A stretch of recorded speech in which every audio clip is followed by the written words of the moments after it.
6 मई 2026 की रात लगभग 10:30 बजे के आसपास का समय होता है दोस्तों।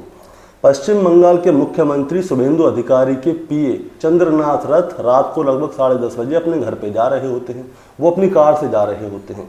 अचानक से ही उनकी कार के सामने एक और कार आके रुक जाती है, जिससे इनकी गाड़ी का जो है रास्ता ब्लॉक हो जाता है। अब ये अपनी गाड़ी को आगे ले जा नहीं सकते, ये अपनी गाड़ी को रोक लेते हैं। तभी अचानक से अंधेरी गलियों में से 2 आदमी मोटरसाइकिल पे बैठ के आते हैं, जिनके पास पिस्तौल होती है। वो क्या करते हैं, चंद्रनाथ रथ की गाड़ी पे ताबड़तोड़ फायरिंग करते हैं, जिसमें चंद्रनाथ रथ की मौत वहीं पे हो जाती है। अब जिस गाड़ी से इन लोगों ने चंद्रनाथ रथ की गाड़ी को रोका था, उस गाड़ी को वो वहीं पे छोड़ देते हैं और मोटरसाइकिल पे बैठते हैं और वहाँ से भाग जाते हैं। पुलिस को जैसे ही पता चलता है कि चंद्रनाथ रथ की किसी ने हत्या कर दी है, इसके बाद पुलिस क्या करती है, कातिलों को ढूंढना शुरू करती है। और जिस गाड़ी से इनकी गाड़ी को ब्लॉक किया गया था, वो गाड़ी वहीं पर रह जाती है। तो पुलिस वाले सोचते हैं कि जब गाड़ी यहाँ पे है तो कातिल के बारे में आसानी से पता चल जाएगा। उस गाड़ी का नंबर था WB74AK2270। अब इस गाड़ी के मालिक के बारे में जानकारी ली जाती है, और जब इस गाड़ी के मालिक के बारे में जानकारी ली जाती है तो पता चलता है कि ये गाड़ी जो है सिल्लीगुड़ी की है। तुरंत ही उत्तर 24 परगना की पुलिस क्या करती है, सिल्लीगुड़ी पहुंच जाती है और इस गाड़ी के मालिक के दरवाजे को खटखटाती है। उनसे पूछती है कि तुम्हारी कार का नंबर यही है? तो वो कहता है कि हाँ। उससे पूछा जाता है कि तुम्हारी कार कहाँ है? तो वो कहता है कि मेरी कार तो गैरेज में खड़ी हुई है। अब उसकी कार को देखा जाता है, उसकी कार का नंबर वही होता है और गैरेज में भी खड़ी हुई है। अब पुलिस वाले सोचते हैं कि एक कार यहाँ पे है और दूसरी कार जो है उत्तर 24 परगना में है। अब एक नंबर की 2 कार कैसे हो सकती हैं? दरअसल दोस्तों, जिस कार से जो चंद्रनाथ रथ का जो गाड़ी रोकी गई थी, उस कार के जो चेसिस नंबर है, इंजन नंबर है, वो घिस के मिटा दिए गए थे और जो सिल्लीगुड़ी की कार थी, उस कार का नंबर जो है यहाँ पे लगा दिया गया था। दरअसल जो सिल्लीगुड़ी में जिस कार का मालिक था, उसने 2 हफ्ते पहले OLX पे अपनी कार डाली थी बेचने के लिए और अपनी कार के बारे में पूरी डिटेल डाली थी। और उसी डिटेल को इन लोगों ने क्या किया, इस कार के ऊपर चिपका दिया, जिससे चंद्रनाथ रथ की गाड़ी को रोका गया था। अब उन लोगों ने सोचा होगा कि पुलिस जो है भ्रमित हो जाएगी, क्योंकि गाड़ी का नंबर जो है फर्जी है, इंजन और चेसिस नंबर है नहीं।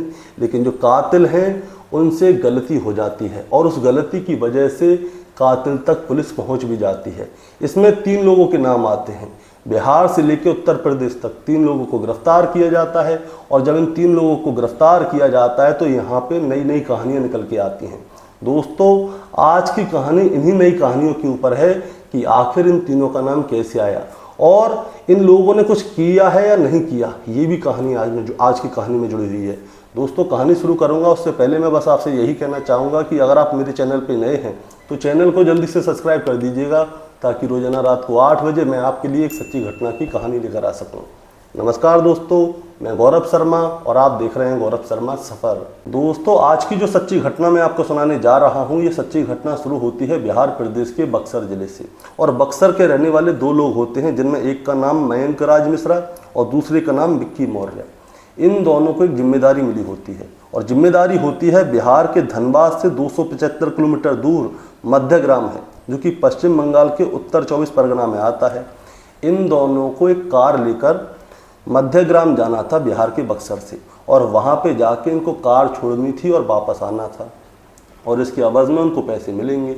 इसीलिए ये लोग क्या करते हैं, कार को लेते हैं और सीधे मध्य ग्राम की ओर निकल जाते हैं। और जिस समय पे मध्य ग्राम ये लोग जा रहे होते हैं, उससे पहले उस गाड़ी के नंबर को चेंज कर देते हैं, यानी कि जो उसकी नंबर प्लेट थी वो नकली थी, उसके ऊपर एक ऐसी नंबर प्लेट डालते हैं जो कि 2 हफ्ते पहले OLX पे एक कार की डिटेल आई थी।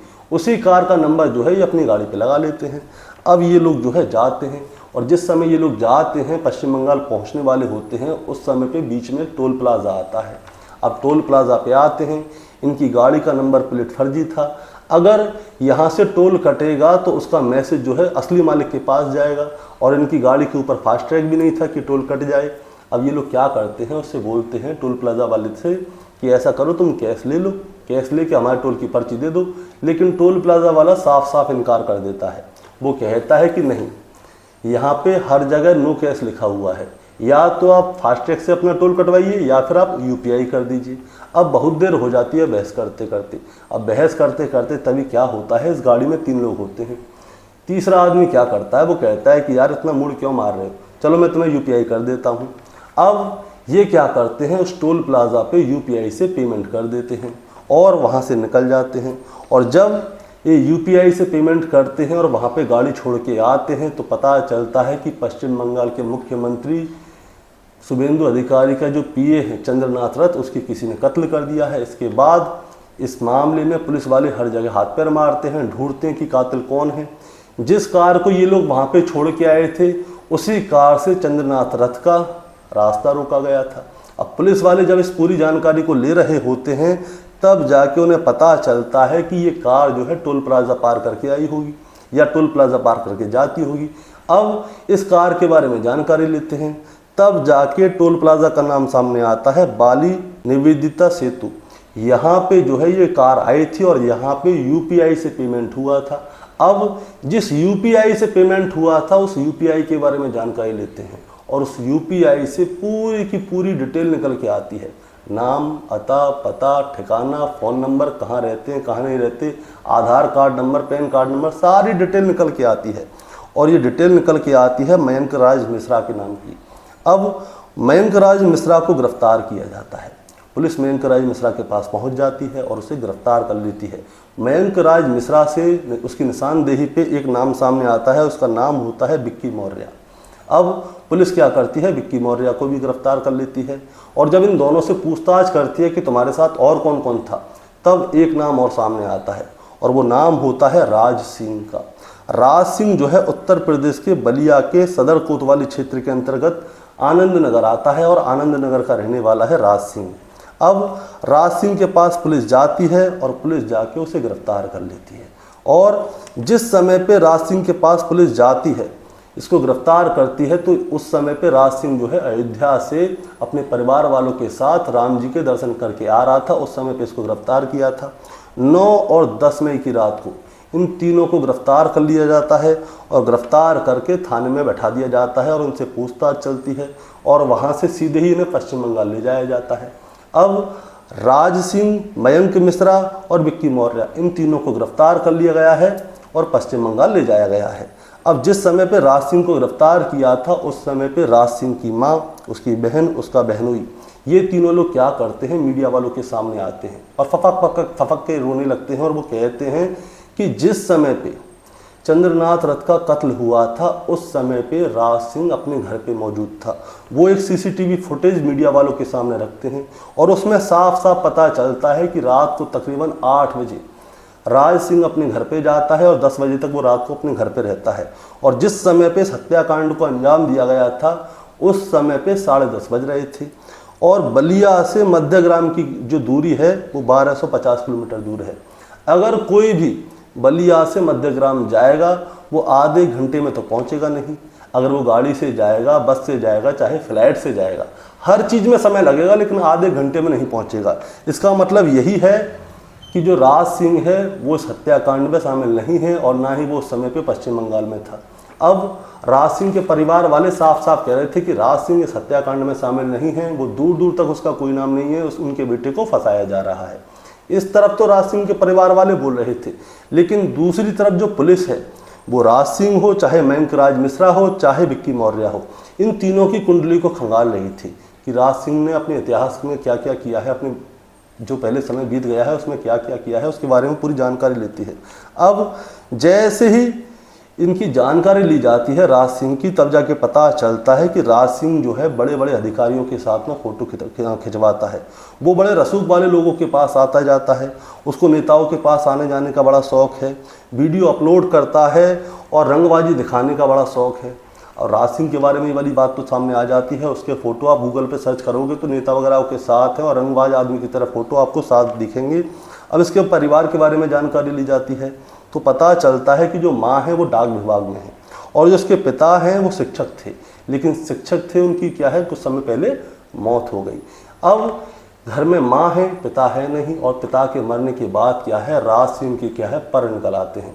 वो जो है रंगबाज बन जाता है और आसपास में जो भी लोग होते हैं उनसे छोटी छोटी बात पे लड़ता था, झगड़ता था।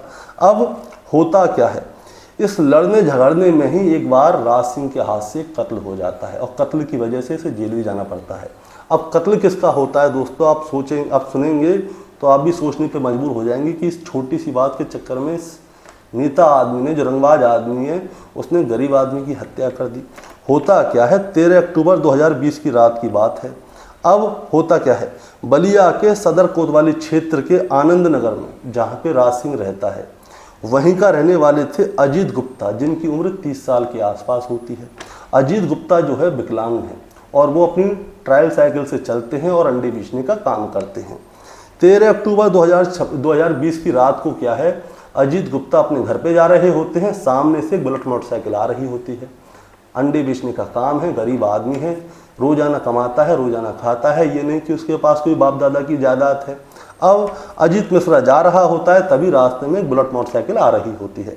जिस समय पे बुलेट मोटरसाइकिल आती है तो उसके ऊपर 3 लोग बैठे होते हैं। अब अजीत मिश्रा क्या है, उनसे राम राम बोलता है, राम राम भैया, तो वो भी लोग मुंडी ला के आगे बढ़ने लगते हैं। तभी अजीत मिश्रा कहता है कि भैया, आपने हमसे जो अंडे खाए थे उसके 50 रुपये रह गए थे, अब वो 50 रुपये दे देते तो मेहरबानी होती।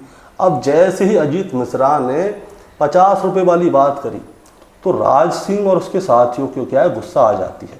वो लोग तुरंत ही वहाँ पे मोटरसाइकिल रोकते हैं और अजीत मिश्रा के ऊपर डांटने फटकारने लगते हैं। वो कहते हैं कि तेरे को शर्म नहीं आ रही, तू 50 रुपये के लिए हमें रास्ते में टोक रहा है? हम तेरे को ऐसे उठाए करे रखते हैं, तूने 50 रुपये के लिए टोक दिया, तेरे पैसों को खा के हम मर जाते, ये होते, मतलब बहुत सुनाते हैं। अब इसी बीच में जो है अजीत गुप्ता जो है अंडे वाला, वो बेचारा कहता है कि भैया गुस्सा क्यों कर रहे हो। ये लोग कहते हैं गुस्सा क्यों कर रहे हो, अभी तेरे को बताते हैं। ये लोग क्या है, उसे डांटते फटकारते उसमें बंदूक निकालते हैं और गोली मार देते हैं। गोली उसके पेट में पड़ती है। अब अजीत गुप्ता जो है अंडे वाला, वो वहीं पे गिर जाता है। वो बेचारा विकलांग था, अंडे बेचता था, 50 रुपये मांगे थे और 50 रुपये के चक्कर में इस पहलवान आदमी ने उसमें गोली मार दी। अब गोली मार दी, वहाँ तक ठीक था, लेकिन वहाँ पे भी ये रुकता नहीं है। अब राज सिंह क्या करता है, अजीत गुप्ता की माँ को फ़ोन करता है और माँ को फ़ोन करके कहता है कि तुम्हारे बेटे के बारे में जानकारी नहीं लोगे, तुम्हारे बेटे को गोली मार दी है हमने, अब उसकी जानकारी ले लो। अब जैसे ही इसकी माता को पता चलती है, अजीत गुप्ता की माँ को पता चलती है, तो वो इसके पिता को बताती हैं। पिता का नाम है पारसनाथ गुप्ता। अब पिता को भी पता चलती है और अजीत गुप्ता का एक छोटा भाई है जिसकी उम्र 20 साल थी उस समय पे। इन तीनों को जैसे ये वाली बात पता चलती है, ये तीनों लोग क्या करते हैं, भागे भागे उस जगह पे जाते हैं जिस जगह पे अजीत गुप्ता को गोली पड़ी थी। वहाँ पे जाके देखते हैं कि जो अजीत गुप्ता है वो ज़मीन में पड़ा हुआ है, खून निकल रहे हैं उसके। अब ये क्या करते हैं, आनन फानन में उसे जिला अस्पताल में ले जाते हैं।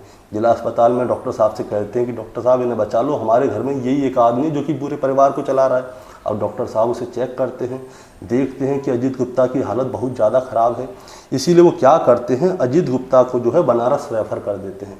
अब जब उसे लेके जाया जा रहा होता है तो रास्ते में ही दर्द की वजह से और खून बह जाने की वजह से अजीत गुप्ता जो है अपना दम तोड़ देता है। और जब दम तोड़ देता है तो उसके बाद में क्या होता है, उसका पोस्टमार्टम होता है। पोस्टमार्टम होता है तो 3 लोगों के नाम सामने आते हैं, जिसमें एक राज सिंह होता है, दूसरा गोविंदा होता है, तीसरा पंकज शर्मा होता है। इन 3 लोगों के नाम सामने आ जाते हैं, लेकिन ये लोग पुलिस के हाथ नहीं आते।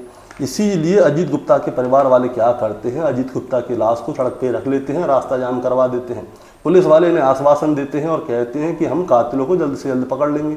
पहले जो FIR दर्ज हुई थी वो अज्ञात के खिलाफ हुई थी, लेकिन जब बाद में पता चला कि राज सिंह, गोविंदा और पंकज शर्मा इस पूरे मामले में है, तो पुलिस वाले क्या करते हैं, तुरंत ही इन लोगों को गिरफ्तार कर लेते हैं।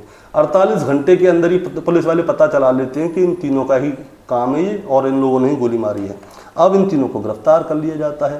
गिरफ्तार करके इनको जेल भेज दिया जाता है और जेल जब भेज देते हैं तो ये तीनों क्या करते हैं, निचली अदालत में अपील करते हैं कि इनको जो है जमानत मिल जाए, लेकिन निचली अदालत ने इनकी जमानत की अर्जी को खारिज कर दिया।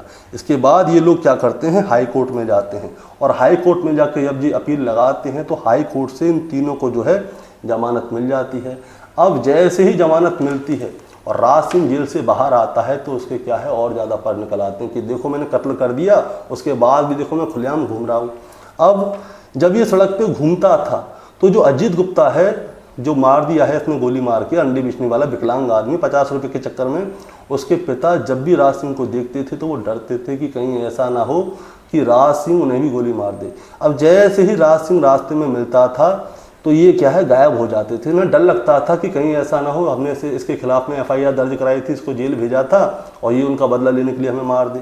अब जो उसके पिता हैं वो बताते हैं मीडिया को कि जो अजीत गुप्ता है वो घर में अकेला कमाने वाला था और अंडे की ढकेल लगाता था, सही से चल भी नहीं पाता था, विकलांग था, और उसको उसने गोली मार दी।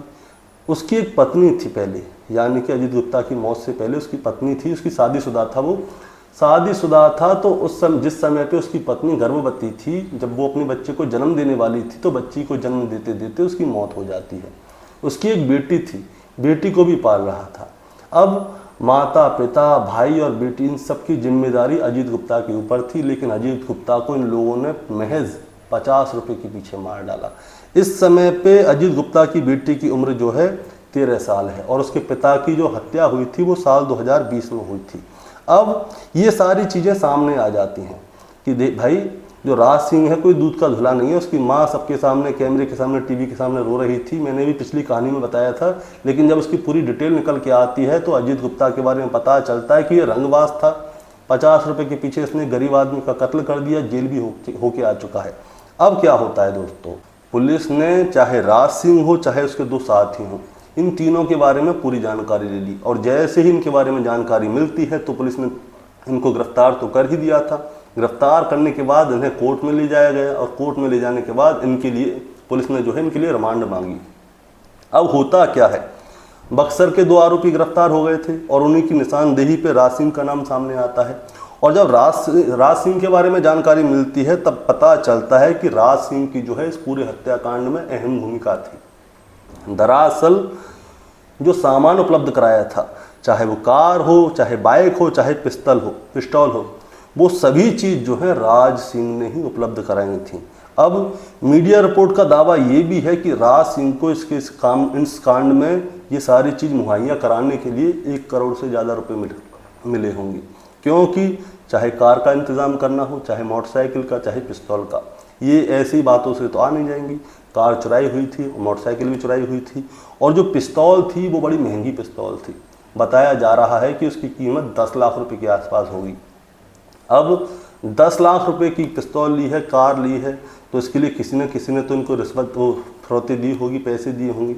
अब क्या है, जांच चल रही है इस पूरे मामले की, लेकिन जांच चल रही है उसकी वजह भी बताता हूँ। ये पूरा मामला जो है पश्चिम बंगाल के चीफ मिनिस्टर शुभेंदु अधिकारी से जुड़ा हुआ है और कत्ल उनके पर्सनल असिस्टेंट का हुआ था, चंद्रनाथ रथ का।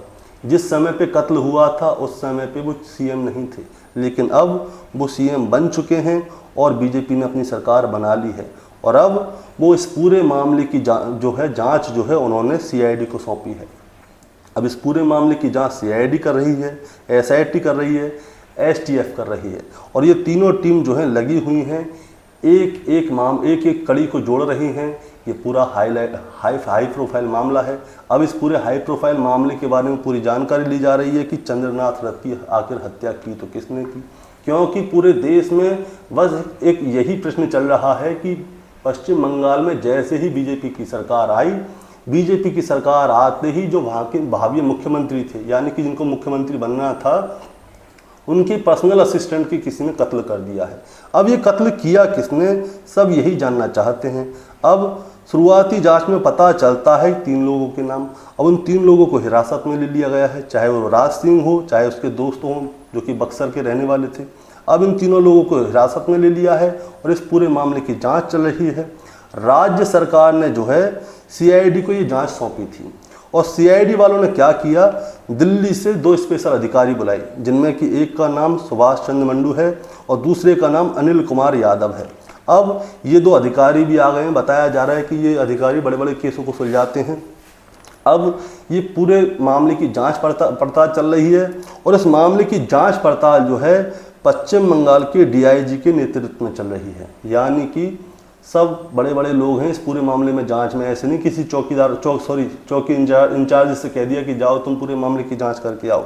अब CBI ने 7 सदस्यीय SIT भी गठित की है और चप्पे चप्पे के बारे में जानकारी ली जा रही है, एक एक चीज़ के बारे में जानकारी ली जा रही है। दरअसल जो पश्चिम बंगाल के मुख्यमंत्री हैं, उनका जो पीए हैं चंद्रनाथ रथ, उनको किसी ने ऐसे नहीं मार दिया होगा, उनकी रेकी की गई होगी। पहले देखा गया होगा कि वो कितने बजे कहाँ से कहाँ जाते हैं, कौन कौन उनके साथ रहता है, गाड़ी का प्रबंध किया गया होगा, मोटरसाइकिल का प्रबंध किया गया होगा, अब इनके लिए पिस्तौल का भी प्रबंध किया गया होगा, और जो ये सारी चीज़ें मुहैया करा रहे हैं इन सबका प्रबंध किया गया है। अब किसने ये सारा प्रबंध किया है, ये वाली बात अभी तक सामने नहीं आई है। पुलिस जो है सीआईडी इस पूरे मामले की जांच कर रही है। अभी 3 लोगों को गिरफ्तार किया गया है और 3 लोगों का नाम सामने आया है, क्योंकि इन लोगों ने ही गाड़ी मुहैया कराई थी, इनके ही यूपीआई से टोल प्लाजा पे रसीद कटी थी। अब इन तीनों को गिरफ्तार कर लिया है और अब पुलिस जो है इनसे पूछताछ कर रही है, लेकिन अभी तक किसी का नाम सामने नहीं आया, ना ही इसकी कोई वजह सामने आई है कि आखिर चंद्रनाथ रथ का कत्ल किया तो किया गया। दोस्तों, जैसे ही इस पूरे मामले के बारे में जानकारी आएगी तो मैं आपके लिए एक और कहानी लेकर आऊँगा, जिसमें इन सारी कड़ियों को जोड़ के एक बेहतरीन कहानी बना के दूंगा, और जो कातिल है उसका भी नाम सामने आएगा तो मैं आपको कातिल का नाम भी बताऊंगा। लेकिन आप इंतज़ार कीजिए कि आखिर ये किसने करवाया होगा। पूरा देश जानना चाहता है, हम भी जानना चाहते हैं कि आखिर चंद्रनाथ रथ का कत्ल किसने करवाया था। 3 लोग सामने आ गए हैं और पुलिस जल्द से जल्द इस पूरे मामले का खुलासा कर देगी। दोस्तों, इस कहानी को सुनाने का मतलब आपको परेशान करना या विचलित करना बिल्कुल नहीं है, बस आपको सावधान करना है, सतर्क करना है। और आपका इस कहानी के बारे में क्या कहना है, आप ज़रा हमें कमेंट में बताएं। चैनल पे नए हैं तो सब्सक्राइब करके जाएं, ताकि रोज़ाना रात को 8 बजे मैं आपके लिए एक सच्ची घटना की कहानी लेकर आ सकूं। नमस्कार।